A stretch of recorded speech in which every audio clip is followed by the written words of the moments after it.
Hello et bienvenue dans la nouvelle saison de Hey, viens on discute.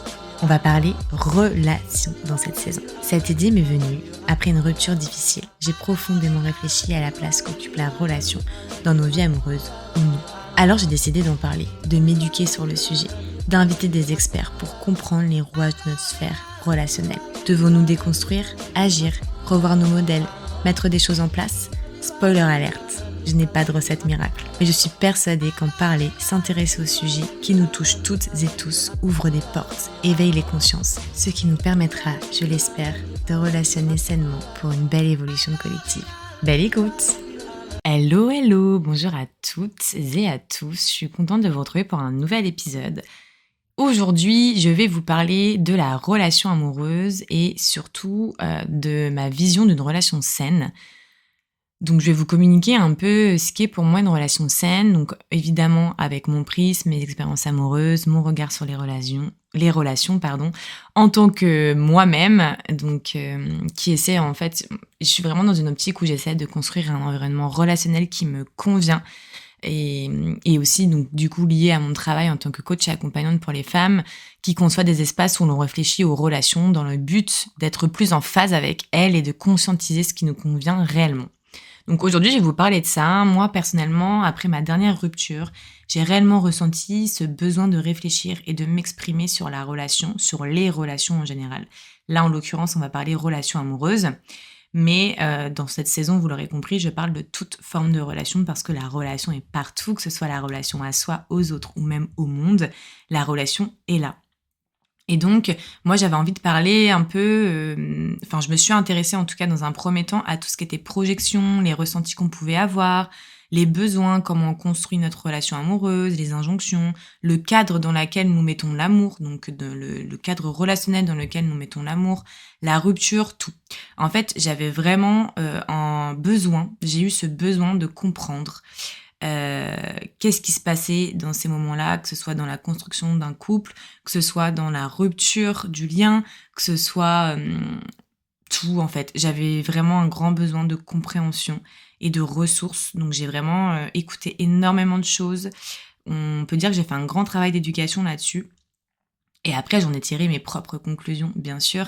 Et c'est pour ça que moi, j'accompagne beaucoup à la nourriture de réflexion pour que vous trouviez vos solutions, vos réponses, en quelque sorte, par rapport à votre vision, en fait, par rapport à ce que vous recherchez. Parce qu'on va tous en déduire des choses différentes, mais le tout, c'est que ça nous convienne.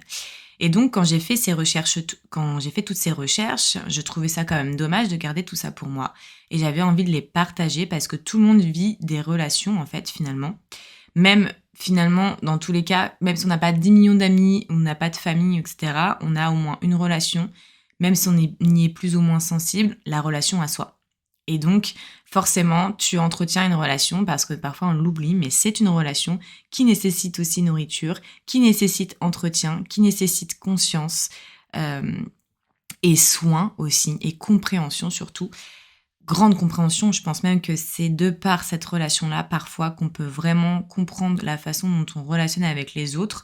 Donc c'est pour ça en fait qu'on en parle tant et qu'elle est si importante.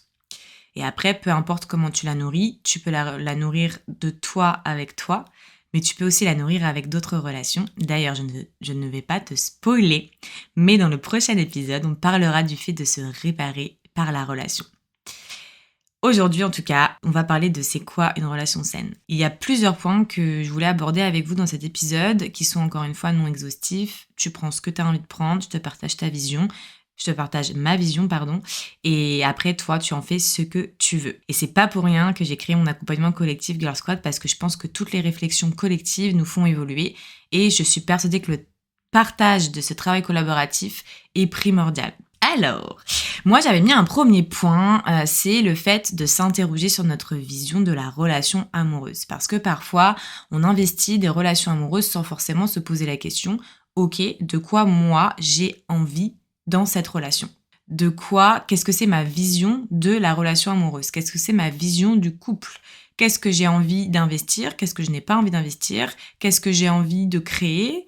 Qu'est-ce que j'ai envie de ne pas reproduire aussi ? Je pense qu'on est un peu plus dans une logique du couple de se dire bon bah voilà, je suis avec la personne, on partage tout, c'est mon alter ego. Alors après, je sais que tout le monde pense pas comme ça, mais c'est quand même le modèle le plus répandu aujourd'hui. Cette génération-là, moi personnellement, je suis de la génération millennials, mais pour le coup, je trouve que nos générations elles changent un peu les codes, mais on a quand même ce modèle qui est majoritaire, même mondialement parlant.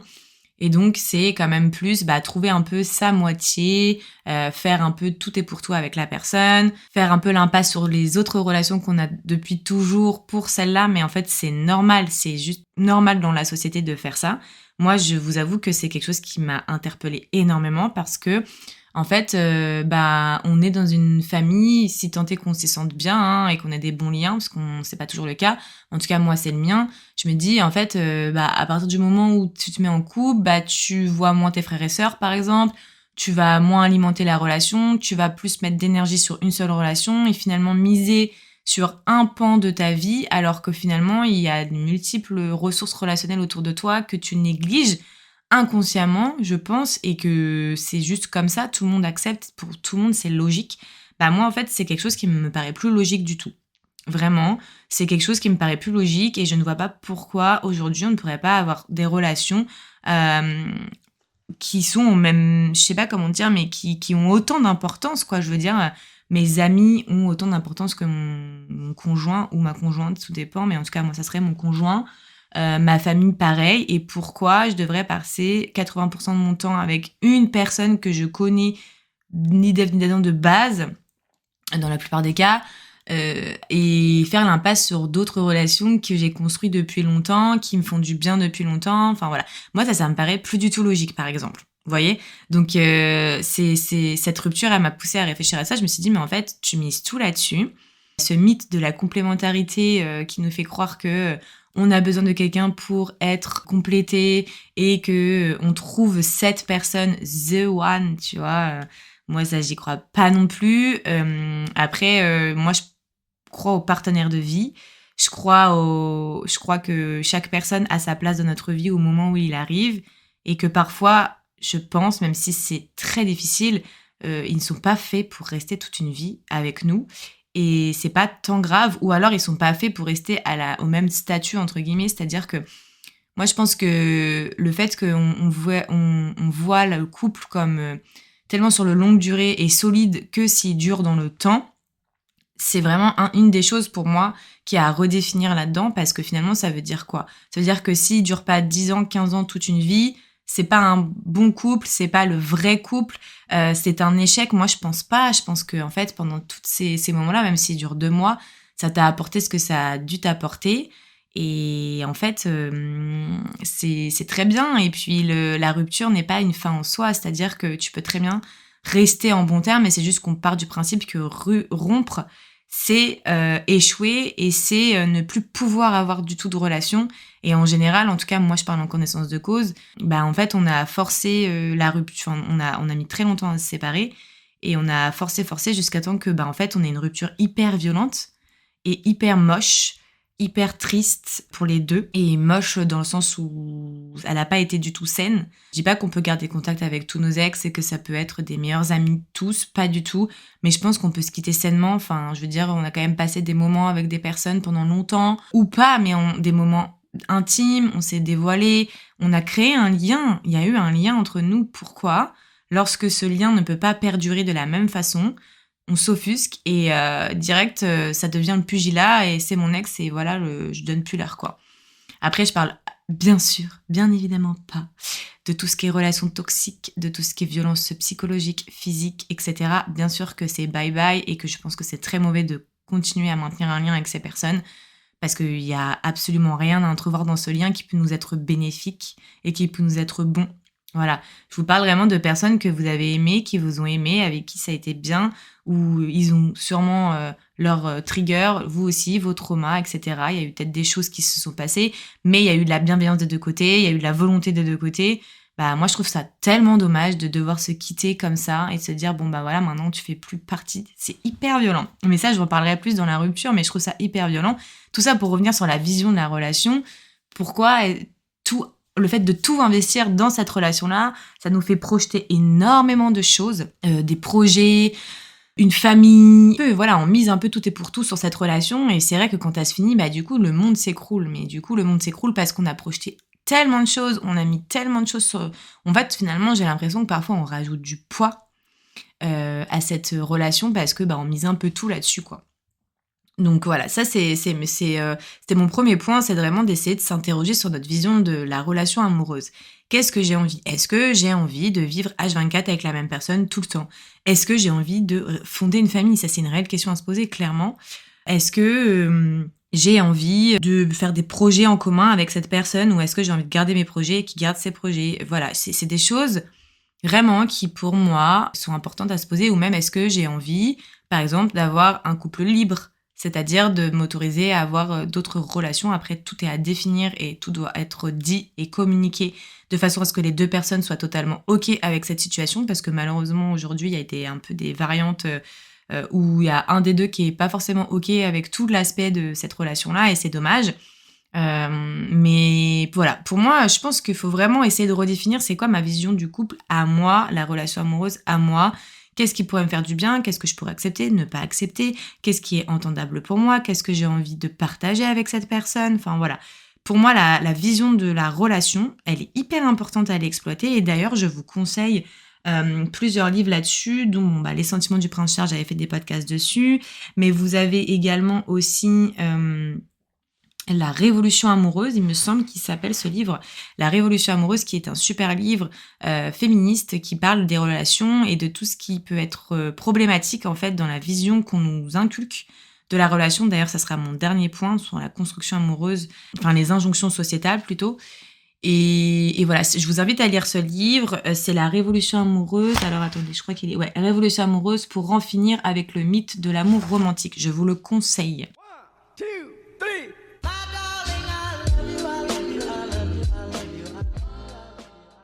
1, 2, 3. Le deuxième point que j'avais envie d'aborder avec vous aujourd'hui, ce serait de se comprendre profondément dans le cadre d'une relation. D'où la relation à soi. Moi, je pense que c'est quand même vachement important, même si vous le faites avec l'autre personne, c'est-à-dire que c'est pas forcément que de l'introspection avec vous-même, vous pouvez vous découvrir avec l'autre, lui poser des questions, comment tu me perçois, c'est quoi selon toi mes besoins, et puis réfléchir par la suite, voir si vraiment ça concorde, si la personne vous voit tel que vous êtes, et du coup, sinon, réadapter, quoi, parce qu'il y a pas de mal à ça, la personne en face de vous n'est pas dans votre tête, donc finalement, c'est super cool de pouvoir vous exprimer sur vos besoins respectifs, sur ce que vous attendez de l'autre, savoir si, en fait, ce que vous attendez, c'est des attentes plausibles, et pas des attentes nocives qui ne seront pas réalisables parce que l'autre n'est pas prêt à donner ça ou n'a pas envie de donner ça. Clairement, en fait, des fois, j'ai vraiment beaucoup réfléchi à tout ça. Et c'est vrai qu'on nous montre beaucoup l'amour magique qui change les gens, qui transporte, qui te met sur un petit nuage, les petits papillons dans le ventre et tout. Mais moi, en fait, là, aujourd'hui, très honnêtement, je crois que j'ai envie de ramener énormément de rationalité dans la relation amoureuse. C'est-à-dire que j'ai envie... de clairement avoir un truc de transparence tout en gardant ce que j'ai envie de garder pour moi parce qu'encore une fois, on n'est pas obligé de tout partager à l'autre à partir du moment où ça ne le concerne pas et que c'est quelque chose qui n'aura pas d'impact sur la relation. Mais moi, j'ai envie de rationaliser tout ça, même si je dis pas que j'ai pas envie de ressentir un peu de légèreté et tout, parce que justement, je pense que la légèreté peut venir en phase avec le fait d'exprimer nos besoins, le fait d'exprimer ce qu'on ressent, le fait d'exprimer ce qui se passe en nous. Très clairement, je pense que la légèreté est en lien et pas la légèreté pas la légèreté de la passion. En fait, c'est vraiment la différence, si je dois faire une différence entre les deux là, de ce que je suis en train de vous dire, c'est que la passion, moi clairement, je ne veux plus de la passion dans mes relations. Après, entre ce qu'on veut et ce qui se passe dans la vie réelle, on est d'accord. Des fois, il y a un monde, donc on verra bien ce qui se passe pour moi. Mais en tout cas, moi, dans ma réflexion, dans mon idéal, que je suis en train, entre guillemets, idéal, mais en tout cas de ce que j'aimerais construire, ça serait vraiment être dans la rationalité des choses, tout en vivant, bien sûr, les moments présents que j'ai à vivre. Mais voilà, partager ce que j'ai à partager avec la personne et être dans une optique de construction et savoir voilà, savoir exprimer ce que j'ai envie d'avoir, ce que j'ai pas envie d'avoir et puis, savoir si on est sur la même longueur d'onde pour pas imposer non plus des choses parce que moi, je me suis rendu compte aussi que je pouvais peut-être imposer ma vision, et pas être, je me suis un peu perdue dans ce que je voulais vous dire parce que je parlais de la passion. Je voulais vous redire quand même un truc important. Pour moi, la passion, tu peux ressentir cette légèreté parce que du coup, tu omets énormément de choses. Tu vois pas tout ce que la personne, tous les petits red flags ou les petites choses qui pourraient en effet ne pas matcher avec toi, tu le vois pas parce que tu es dans la passion.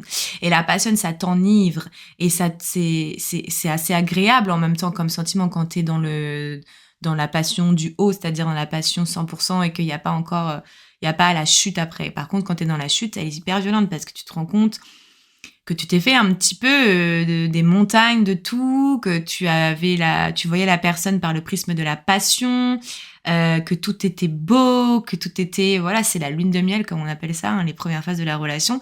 Et quand ça redescend, bah soit faut construire, soit tu aperçois que c'est pas du tout une personne pour toi, soit on part dans le toxique à bloc en fait. Et je trouve ça dommage de montrer uniquement ce modèle de passion, de romance à l'eau de rose à fond parce que bah en fait c'est pas dans la réalité c'est pas forcément ce qui marche le mieux si derrière t'arrives pas à construire, à communiquer, à savoir vraiment qui est l'autre, et à savoir vos besoins respectifs et pouvoir répondre de la meilleure façon possible. Hein. On n'est pas des robots. Après bien sûr qu'il y aura peut-être des couacs, des disputes, etc. Enfin bien sûr on est humain.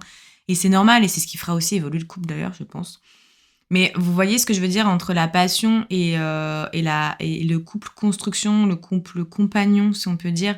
Pour moi, il y a vraiment une grosse différence. Et vraiment, pour le coup, en ayant vécu la passion, je suis contente de l'avoir vécu. Après, je ne souhaite pas le revivre. Hein, je ne souhaite vraiment pas le revivre.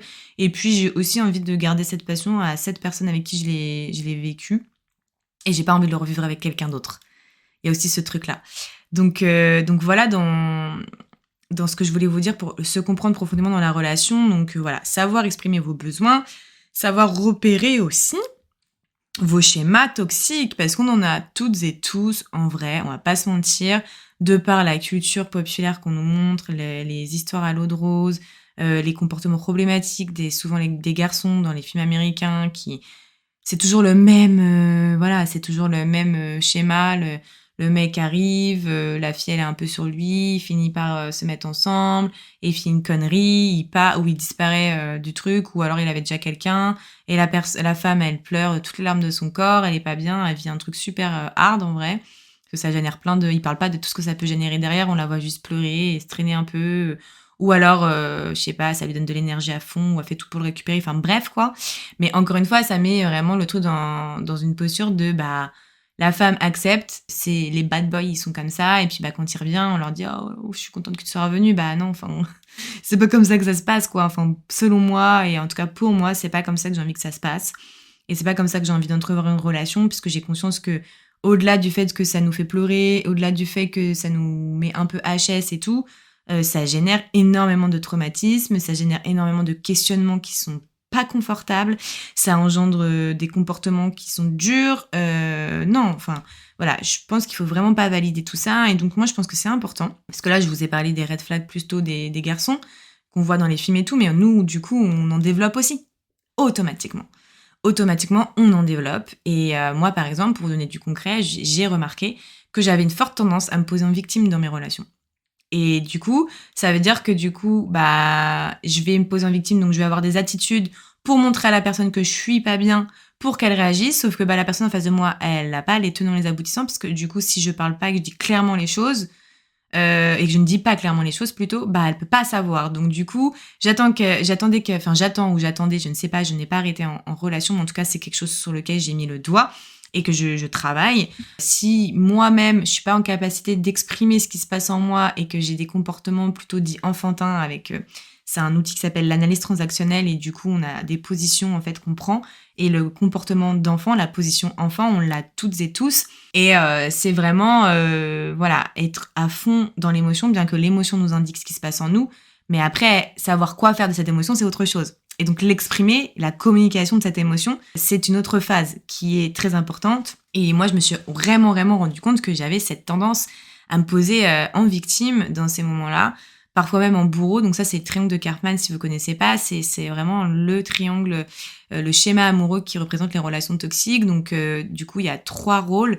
Le rôle du bourreau, le rôle de la victime et le rôle du sauveur. Et moi, clairement, je vacille entre les 3, même si j'ai une forte tendance à être dans la victimisation, de vouloir que l'autre réalise à quel point j'ai mal.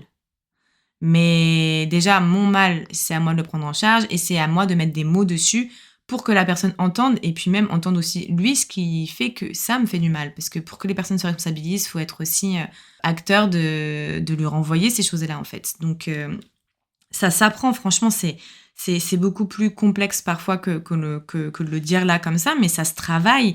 Et déjà, en prendre conscience, c'est trop bien. Donc moi, je pense que déjà, repérer nos schémas toxiques, les comportements qu'on peut avoir, et essayer de se dire, bon, là, en vrai, la personne en face de moi, elle peut pas comprendre vraiment ce qui se passe, donc je vais essayer de mettre des mots, peu importe la forme parce que je sais que parler en face, par exemple, c'est plus compliqué. Moi, je préfère écrire, tout en disant que si on pouvait avoir un dialogue sur ce que je suis en train de t'écrire, ça serait mieux, puisque le but, c'est d'avoir un retour de la personne aussi pour qu'on soit en phase. Donc pour les schémas toxiques, c'est ce que j'avais noté, que je voulais vous dire. Et connaître aussi, pour connaître nos parts de responsabilité, comme je vous ai dit, pour les prendre en charge et ne pas tout rejeter sur l'autre pour pouvoir vraiment avancer, même si bien sûr que on a tous les deux nos responsabilités. Là, je vous parle de nous parce que je vous parle de se comprendre nous dans le cadre d'une relation amoureuse, mais les deux ont une responsabilité. Et si la personne en face de vous, elle n'a pas envie de se prendre en charge et la personne en face de vous, elle n'a pas envie de travailler ces choses-là, et ben tant pis, hein, on part. C'est plus facile à dire qu'à faire, hein. J'ai mis 1 an à partir, moi. On a mis 1 an tous les deux à partir, c'était dur. Je pense que vraiment, ça, c'est un des points qui est très important, je pense, à travailler. 1, 2, 3.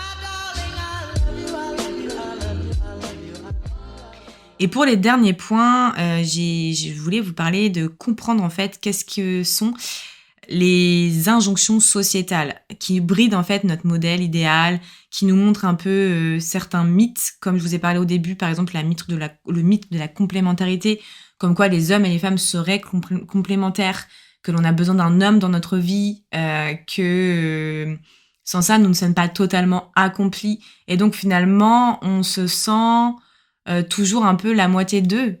On n'est jamais vraiment entière. Et donc, ça pose problème parce que c'est ce qui fait aussi que notre estime de nous-mêmes, elle n'est pas au max. C'est ce qui fait aussi qu'on n'a pas toujours confiance en nous et que du coup, on est en recherche d'eux et que ça peut nous rendre profondément malheureuses et malheureux, bien sûr. Hein, mais je parle plus pour les femmes parce que c'est ce dont je peux le mieux parler vu que je le vis. Vraiment, ce mythe de la complémentarité dont parle très bien du coup l'autrice du livre que je vous ai parlé tout à l'heure, La Révolution amoureuse, c'est vraiment un problème parce que ça nous fait vraiment croire que nous ne sommes jamais entiers si nous n'avons pas trouvé cet autre. Et ça dégage beaucoup de sentiments de vide en nous et de frustration, si je dirais, franchement de frustration. Donc ça, c'est des choses auxquelles il faut réfléchir. Les modèles idéaux aussi, le fait de fonder une famille, de devoir faire des enfants, de rencontrer un homme ou une femme à tel âge. Voilà, il y a tout ça à revoir un peu dans nos importants et comprendre que ce sont des modèles sociétaux et que ce ne sont pas forcément des modèles qui nous conviennent. Moi, encore une fois, je pense vraiment que ce modèle d'une vie, par exemple, d'une personne pour une vie, je pense que ce n'est pas le modèle majoritaire. Je pense que ça convient à une partie de la population, mais pas à tout le monde. Et que du coup, on s'évertue à trouver cette personne pour cette vie. Mais en fait, finalement, c'est pas ce dont on a envie. C'est pas ce dont on veut. C'est pas là, comme ça, qu'on est heureux. Et c'est ce qui cause, en fait, plein d'amalgames dans les relations qu'on peut créer. Et toutes ces projections qu'on n'arrive pas à tenir parce que finalement, en fait, c'est tout simplement pas ce qu'on a envie et c'est juste ce qu'on nous a montré et que nous, c'est autrement qu'on a envie de faire. Après, il en est de réfléchir à comment. Qu'est-ce qu'on a envie de faire? Comment on a envie de faire autrement? Qu'est-ce qui pourrait nous plaire? Pourquoi pas tester? Tout en étant dans la communication avec la personne et demander si elle, ça lui conviendrait de tester ci, ça, ça. Les injonctions, je pense qu'elles ont une grosse part de responsabilité là-dedans. Même intra-couple, le fait dans nos éducations, le fait des femmes, la charge mentale qu'elles ont, Il y a le côté patriarcal, de toute façon, c'est la société patriarcale qui fait ça. Mais le fait que nous, on soit élevés à prendre soin, à prendre en charge un peu le mythe de la superwoman qui doit assurer ses rôles parfaitement. Sinon, c'est pas une bonne maman, sinon c'est pas une bonne femme, sinon c'est pas une bonne collègue ou je ne sais. Ça, c'est une énorme charge qu'on se met et qu'on se met parfois toute seule de par notre éducation, de par ce qu'on nous montre. La nana qui assure, etc., qui gère tout. Quand t'as des enfants, si t'as des enfants, faut gérer ma grande. Elle, à côté, elle le fait bien, pourquoi toi, tu pourrais pas le faire? Voilà. Tout ça, c'est des mythes, des constructions qui nous chargent d'une façon, et comme le mythe aussi les bons pères de famille qui ramènent l'argent à la maison et qui sont entièrement responsable de toute la sécurité financière, matérielle de sa famille, qui se tue au travail, même s'il n'est pas heureux, c'est pas grave. Le principal, c'est de mettre la famille à l'abri, de donner toutes les denrées dont ils ont besoin. Pourquoi ça serait à l'homme de faire ça? C'est une énorme charge aussi. C'est juste que c'est pas les mêmes charges, elles se traduisent pas dans le même quotidien, et c'est pour ça qu'on parle beaucoup plus des femmes aujourd'hui qui se retrouvent avec beaucoup plus de charges mentales et même parfois financières, parce que finalement, vu que c'est l'homme qui ramène l'argent à la maison, en fait, nous, quand tu regardes bien, on construit pas tant de patrimoine que ça, donc on se retrouve lésés. En fait, c'est juste que cette société patriarcale donne beaucoup plus de lacunes aux femmes et de charges mentales aux femmes que aux hommes, mais il faut savoir souligner que les hommes en ont aussi, et que tout ça, c'est des injonctions sociétales qui nous bouffent. Et ça, faut vraiment y réfléchir. Et si t'as pas envie de faire ça, t'es pas obligé de faire ça. Voilà un peu ce que j'avais envie de vous communiquer sur tout ça. Prends plaisir à parler de ce sujet parce que c'est quelque chose qui m'intéresse beaucoup et que je sens que quand j'en parle, je suis de plus en plus en phase avec la façon dont je pense. Et je voulais vous lire aussi, pour finir cet épisode, une phrase qui m'a semblait tellement percutante dans le livre que je vous ai cité, que je vous mettrai bien sûr en description, c'est que nous accordons plus d'importance à notre désir de vivre une histoire d'amour qu'à notre santé émotionnelle et physique. On est capable de mettre en danger cette santé émotionnelle et physique pour vivre une histoire d'amour qui n'est peut-être même pas la nôtre, c'est-à-dire qui n'est même pas selon nos codes, nos règles et selon ce qu'on a vraiment envie. Et on est capable de s'abîmer vraiment et d'aller très très très très loin pour coller à ces stigmas. Et ça, je vous demande d'y réfléchir. Moi, cette phrase, elle m'a vraiment, vraiment, vraiment, vraiment impactée. Je vous la relis. Nous accordons plus d'importance à notre désir de vivre une histoire d'amour qu'à notre santé émotionnelle et physique. Je vous fais des gros bisous. Si tu as aimé cet épisode, n'hésite pas à nous faire des retours, à liker, à mettre des petites étoiles, à mettre des commentaires et tout ce qui peut nous aider pour soutenir le podcast. C'est très très très important pour moi qui mène ce podcast depuis maintenant décembre 2023 et qui adore mais qui a envie de partager encore plus de choses avec vous, d'avoir des retours concrets, pouvoir proposer du contenu qui vous fait plaisir, qui vous fait du bien, qui vous plaît tout simplement. Donc n'hésitez pas à interagir et à vous abonner si ce n'est pas encore fait, parce que c'est pareil, c'est quelque chose qui soutient énormément le podcast sur les plateformes. Donc voilà, plein d'amour et des gros bisous.